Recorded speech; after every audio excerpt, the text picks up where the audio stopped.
CRPF की तरफ से एम्स में बनाया गया आश्रय घर, गरीब और जरूरतमंद लोगों को मिलेगी मदद। सीआरपीएफ के डीजी और उनकी पत्नी एम्स के निदेशक ने किया आश्रय घर का उद्घाटन। देश की राजधानी दिल्ली में इन दिनों कड़ाके की ठंड पड़ रही है। ठंड से बचने के लिए लोग अलाव का सहारा ले रहे हैं। वहीं अस्पतालों के बाहर अपने मरीजों का इलाज कराने आए लोगों के लिए रेन बसेरा ही सहारा बना हुआ है। इसी बीच दिल्ली के सबसे बड़े अस्पताल एम्स में आज सीआरपीएफ परिवार कल्याण संघ की तरफ से मरीजों के अटेंडेंट के लिए आश्रय घर बनाए गए हैं। इस अवसर पर सीआरपीएफ के महानिदेशक डॉक्टर SL थाउसेन और एम्स के डायरेक्टर डॉक्टर M श्रीनिवास और सीआरपीएफ परिवार कल्याण संघ की सदस्य डॉक्टर अजीता थाउसेन ने सीआरपीएफ के द्वारा गरीबों और जरूरतमंद लोगों के लिए बनाए गए आश्रय घर का उद्घाटन किया। दिल्ली के एम्स ट्रॉमा सेंटर के पास सीआरपीएफ के द्वारा आश्रय घर बनाए गए हैं, जिनमें 200 लोगों को ठंड से बचने के लिए पूरी तरह से मदद मिलेगी। खाना पीना नाश्ता भी मिलेगा। बता दें कि एम्स अस्पताल की तरफ से कड़कड़ाती ठंड के बीच सीआरपीएफ से मदद मांगी गई थी, जिसके बाद सीआरपीएफ की तरफ से आश्रय घर के तहत रेन बसेरा एम्स ट्रॉमा सेंटर के पास बनाया गया है, जहां पर 200 लोगों के ठहरने की व्यवस्था है।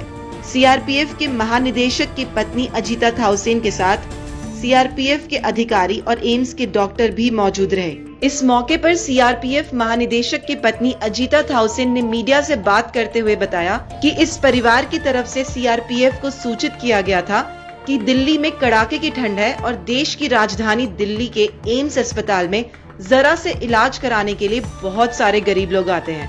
ऐसे में उनके रहने और ठहरने की व्यवस्था के लिए हमारे पास सूचना दी गई, जिसके बाद सीआरपीएफ की तरफ से आश्रय घर बनाए गए हैं। इसमें खाने पीने की भी व्यवस्था की गई है।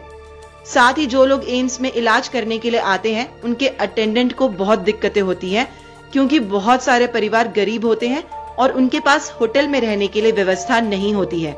ऐसे में ये सरकार काफी मददगार साबित होगी अगर आश्रय घर ठंड को देखते हुए बनाए गए हैं।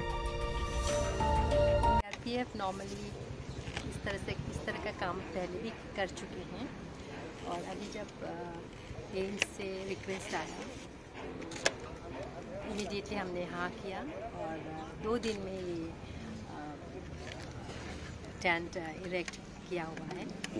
इससे जो पेशेंट एम्स में भर्ती हुए पेशेंट्स के अटेंडेंट्स एंड फैमिलीज हैं, उनके लिए बहुत यूज़फुल रहेगा, क्योंकि अभी ठंड के समय उन लोग का रहने का जगह नहीं होता। जो गरीब लोग हैं जिसका पास होटल में अकोमोडेशन लेने के लिए पैसा नहीं होती और कहीं और प्राइवेट में अकोमोडेट नहीं हो पाते, उन लोग के लिए बहुत यूज़फुल रहेगा। उनके लिए हम लोग सब कुछ दिए हैं।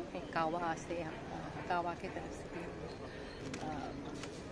ब्लैंकेट्स, बाकी बेडशीट्स एंड बाकी जो चीज़ें ज़रूरत होता है वो दिया है। और यहाँ हम लोग ब्रेकफास्ट और डिनर भी प्रोवाइड करेंगे। उसके अलावा यहाँ लाइब्रेरी का भी इंतज़ाम किया हुआ है, अगर कोई इंटरेस्टेड है जाके पढ़ सकते हैं।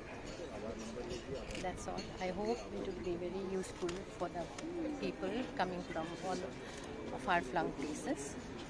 We are happy to help such people. कितने बेड का इंतजाम है मैडम यहाँ पे? यहाँ पर अभी 200 बेड है।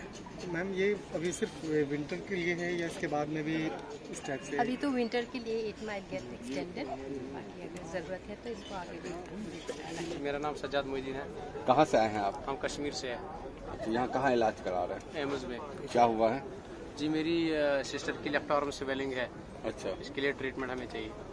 आज जो सीआरपीएफ और एम्स है बहुत अच्छा है हमारे लिए, बहुत, क्योंकि यहाँ कुछ लोग गरीबी है, ये तो कैमरा नहीं लग सकते हैं रेंट पे, इनके लिए बहुत अच्छा है। हमारे लिए भी बहुत अच्छा है, क्योंकि इतनी फैसिलिटी है नहीं बाहर से कि हम क्या कह सकते हैं, तो उसके लिए हमें सरकार से शुक्रिया। किस तरीके की फैसिलिटी है इसमें रैन बसेरे में? जी सर, हमारे जैसे बेड है, उसे साथ साथ इसकी ब्लैंकेट से पिलो है साथ साथ में, और रूम हीटर भी है, बहुत अच्छा है, लाइटिंग भी है। क्या कहेंगे सीआरपीएफ के लिए? देश के जवान रक्षा भी करते हैं देश की, और इस तरीके से कैंप भी लगा रहे हैं लोगों की मदद के लिए। जी, बहुत अच्छा कर रहे हैं।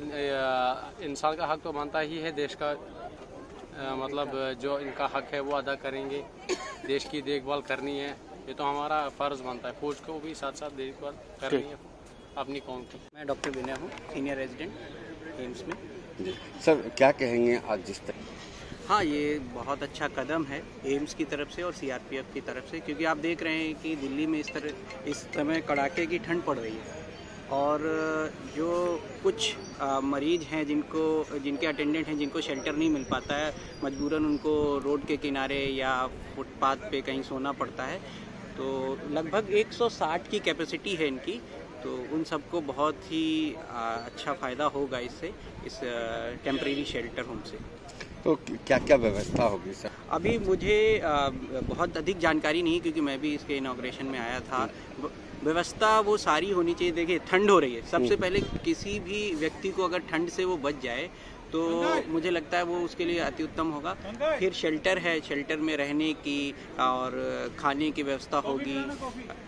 एक व्यवस्थित ढंग से चलाने के लिए मुझे लगता है एम्स एडमिनिस्ट्रेशन और सीआरपीएफ ने हाथ मिलाया है, जो आम जनमानस को बहुत अच्छी सुविधा देगी। ठीक, वीडियो पसंद आई तो लाइक करें, सब्सक्राइब करें क्लिक टाइम्स को और अपडेट सबसे पहले पाने के लिए प्रेस करें बेल आइकन को।